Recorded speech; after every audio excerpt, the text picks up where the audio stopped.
Šiandien čia CVMBet NKL rungtynės tarp Sūduvos Mantingos ir Telšių krepšininkų. Kovą metė pirmasis numeris Ovidijus Kaminskis grįžtantis. Sevičius labai atidžiai prižiūrimas. Žino šeimininkai geriausios sudėties. Nebuvo tiek Aurelijaus Pukelio, tiek Marijaus Užupio. Domantas Vilys kėsinosi. Pukelis apžaidžia savo oponentą. Pirmasis numeris ant parketo. Šimonis 3 taškai. Mesti nesiryžta. Atstata Viliui ir pastarasis iš toli taiklus. Valantinui reikia skubėti. Ir pataiko Valantinas. Šimonis. Simantas Šimonis. Ir 3 taškai. Pukelis prieš Jakštas.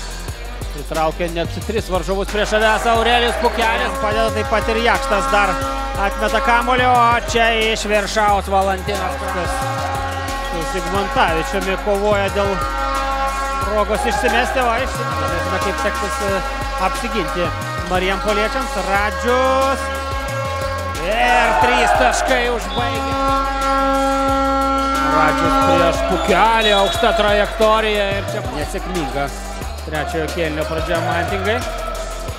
Domantas Vilys atšoka atgal. Ir 3 taškai.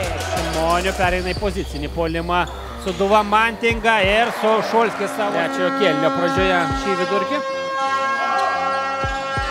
Jakštas kaip patyręs snaipiškius ir varžovus dabar apžaidinėja. Puikus jo perdavimas Valantinui ir 2 taškai. Šulskis.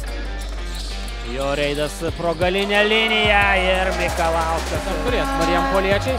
Pirmiau reikia apsiginti. Valantinas į priekį. Leščiauskas meta ir pataiko. Greitina akivaizdžiai iš savo žaidimą puolime marijampoliečiai. Aurelijus Pukelis. Gavo erdvės Leščiauskas ir tuo naudojasi. 3 Kaminskis prieš Užupį. Vaidinamų judesių serija netikslus. Kaminskio metimas pats atsikovoja Ovidijus kamuolį. Jakštas ant perimetro.